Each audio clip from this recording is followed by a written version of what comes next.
today is the very first day here at Offline Performance in Des Moines, Iowa. We're gonna do something people always wanted from the get-go. I've always wanted to do this personally, and that is doing a Hellcat Redeye swap. And not only that, we're doing it to a manual transmission, which is super rare. The point of the matter is, behind us is a very nice Christmas gift. I just splintered myself on this wood. That's how fresh this is. Basically, what we're doing is a build for the very soon event that is Motor Trend Presents Roadkill Nights powered by Dodge. Thankfully, Dodge was kind enough to help us out with this crate engine, and we're gonna be putting this in a Dodge Magnum. That's right, we're gonna make a Magnum Hellcat, or Hellcat Magnum. That's manual. That's manual. Opening a crate engine is unlike anything you ever get to do. It's one of those things in the car world you always dream about doing, especially if the engine is brand new. So we're gonna open everything we got today, give you a tour of our exquisite Dodge Magnum, and also we're gonna talk about our experience going to Direct Connection, who provided this engine for us. Yeah, it went pretty smooth. Really smooth. Showed up, grabbed the engine, bada bing, easy peasy. You do the ceremonial ribbon cutting here. Okay. You do the ribbon cutting. Bing. Uno. Good thing you have these tools. Get this here.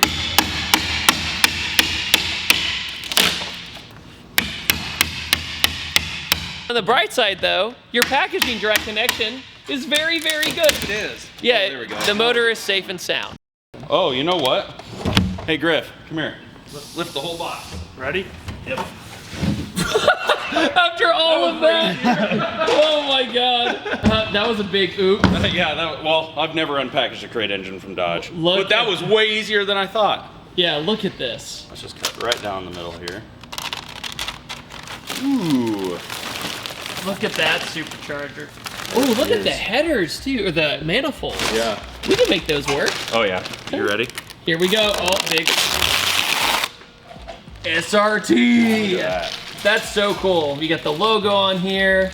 What a dream moment this is. This is the brand spanking new 2022 Hellcat Redeye crate engine from Direct Connection. Now this bad boy right here, out of the box, literally makes 807 crank horsepower and 717 foot-pounds of torque. Now, here's the crazy thing. The first Hellcat made 707 crank horsepower. That's how much of a difference it has been over just a few years. But by putting this into a wagon, it's gonna have no problem pulling that weight around whatsoever. So I'm very excited. This stuff, we do need to put an accessory drive on this, which is like the alternator and stuff like that. So we'll go ahead and grab that from Direct Connection as well. What do you think?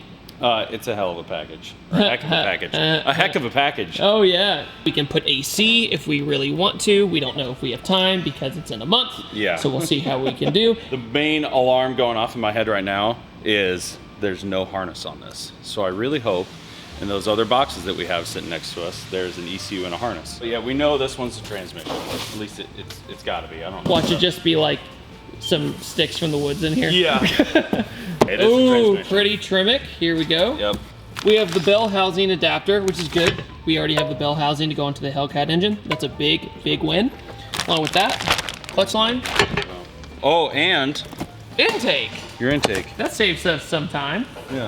This has got to be the ECU. That is the ECU. We'll leave that packaged up. What are we gonna do with that? Well, on the Magnum, it's in the engine bay. So when you buy from Mopar, when you buy one of the crate engines, they send you these instructions almost, which is super helpful. So it has pictures of everything that we received. It's got the O2 sensors. There's our gas pedal right there.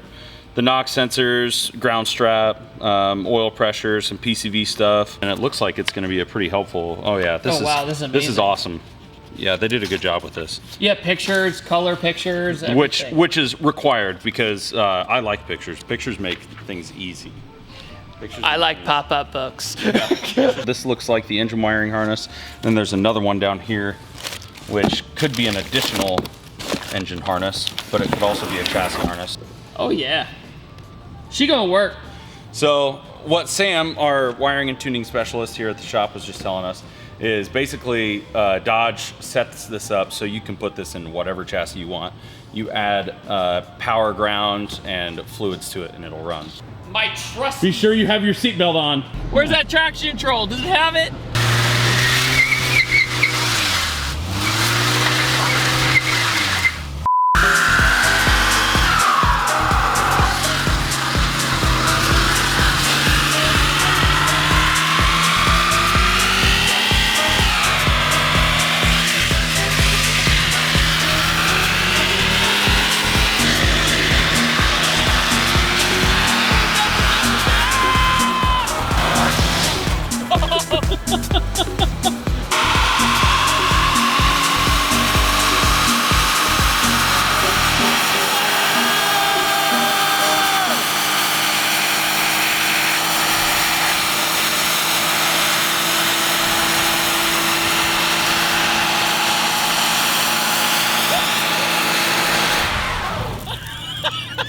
I can't breathe. Well, that was, as you can see, it's still going. I'm not doing burnouts anymore and it's still smoking. Wow, that's a preview for things to come, if that's the V6 in this thing. So, you might not be able to tell, but there's still smoke coming out of the back hatch. We traced some rubber into, those tires were gone. They're, oh yeah, there's quartz showing here, look.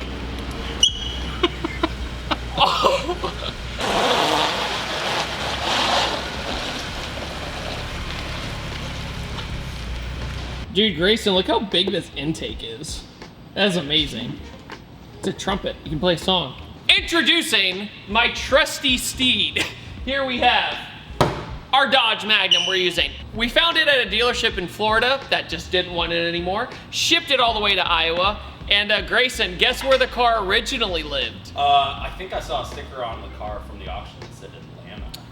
Atlanta! So it was meant to be. Freaking ATL. Basically with the Magnum, I'm really excited to kind of see what this car's full potential could have been, you know, if you put it in today's market, if they made a Hellcat wagon. Now, what's very, very great on that front is that this shares the chassis with the older Dodge Charger. That way we can kind of make some things work from the modern era. Justin, are you proud of me? Yeah, they're still hot. They are still hot. There's no mileage left. No, they're done. 30,000 miles, gone. All right, so we have this sun-faded roof because it sat at the auction lot for God knows how long. We got some trim here. We just gotta clean up, probably wrap this too. We're gonna do a wheel and tire setup. I'm still doing research on the wheel and tire setup, so I'll figure that out. Put a nice sticky tire on it for, you know, the big boy engine. Here is the 3.5 liter V6 that we are removing out of this car to put the crate engine in. So the front end of the SXT, the V6 one, this had much more of like an oval shaped grille. The SRT version was more of this kind of squished up version, a little bit more aggressive looking. So we're gonna kind of meet in the middle by making this thing look good with this grille the very best we can. I also have this trim piece I think I'm just gonna remove because it's just really, really faded and messed up. So we're just gonna remove this and do a delete. And then the moment of truth. Okay, so if you can see, the actual material inside is in pretty good shape. The cloth seats are actually in pretty good condition. I can clean up this kind of stuff with Patterson Car Care. Here, maybe I'll put a head unit in later, but as for performance, we're gonna see what we can do about the gauges. We're not quite sure what we're gonna do about the dash itself and the gauges. So we gotta make sure that we can actually see what RPM we're at because we're converting this guy to a manual transmission. Yeah, Grayson just made a point to be cool to keep the cup holders right here and have the shifter right here. And then we can probably get a boot system or something right here. We'll make it work. Well, and Tremec actually makes different length tail shafts for their transmissions. So if it's like 6 inches too far back, we can probably get the shorter F series transmission tail shaft. Also, one of the coolest things about the Magnum is the cargo space. You have a ton of cargo space back here. You can put down these seats and have even more. In fact, the classic commercial of the Magnum had basically the SRT Magnum or the RT Magnum driving around against some other sports car, and he thought the other person kind of playing with him on the street was like, oh, like what motor do you have in that thing? He's like, I got a surfboard, I got all these things in the back, just to really express how much you can do with this car. Dude, what do you got in that thing? I got an amp, guitar, surfboard, ladder, and 12 2x4s. Oh yeah, we also gotta pop this din out. We'll probably do this today as well. So, Grayson. Yes. And Justin. And Cole. Yep. Great to see you again. How are we gonna get this Hellcat engine, or Redeye engine, into this guy? So the first step is to get this cross member out, because we're gonna ditch this entire cross member, because right over across the way, we have a Charger Hellcat cross member. Challenger? Challenger. We're taking basically the front and rear subframes out and putting it in this. In a perfect world, we're gonna be able to drop the subframes out of this, raise the car up off the ground, And bolt that in. scoot everything out of the way, put the new stuff in place, and drop the car on. We know that's not gonna happen, but Yeah, it's I not mean, gonna in a happen. perfect world. In a perfect world. All right, Grayson, are you ready to pull this motor out? I'm ready. Well, stay tuned for the next video. Yeah. Yes, we did that. We're gonna unbox the subframes, the braking system, everything from the 2016 Hellcat next time. And the next video, we're pulling this motor out and we're gonna demonstrate everything we need to do to try and get that sucker into here. I hope you enjoyed this video. Huge thanks to Motor Trend Presents Roadkill Nights powered by Dodge and Direct Connection for helping us with the Hellcat Redeye engine. Along with that, that burnout was fun, but I can't wait to do an even crazier one later with that engine and this. On that note, see you next time. I'm gonna be uploading a ton in the coming days. I typically upload on Tuesdays, Thursdays, and Sundays, but I'm gonna kind of just upload when I can with the chaos of this project. So just stay tuned. Make sure you hit the subscribe button and the notification bell so you're notified for this series. And along with that, make sure to go get tickets to come to Roadkill Nights in August. Here's everything you need to know right here at the bottom of the screen. Link in the description below if you would like to buy tickets to see this Hellcat Magnum race down the streets of Detroit at Roadkill Nights. All right, guys, ready? Yeah, let's do it. Let's do it. No stress. No, I'm not stressed. I'm not stressed. Okay, see you next time. Bye.